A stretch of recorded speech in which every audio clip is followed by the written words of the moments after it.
Ponovom máte opäť možnosť využiť copy trading a to priamo v našom Discorde. Tam, keď si otvoríte miestnosť Track Records, uvidíte všetky track recordy a možnosti, ako môžete si vytvoriť účet napríklad na Moneta Markets a využiť copy tradingu zadarmo. Niektorých týchto botov totiž môžete využívať ponovom aj na niektorých akciách, napríklad technologických, alebo healthcare, alebo prípadne energie. V budúcnosti je možné, že pridáme ďalšie.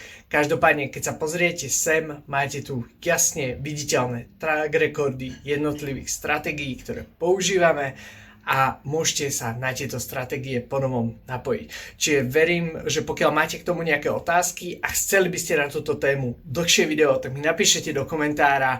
Skúsim to tentokrát iba v rámci takého krátkeho videa. Čo na to poviete? Ľúbi sa vám tento formát minútového videa na YouTube? Dajte mi vedieť dole do komentára.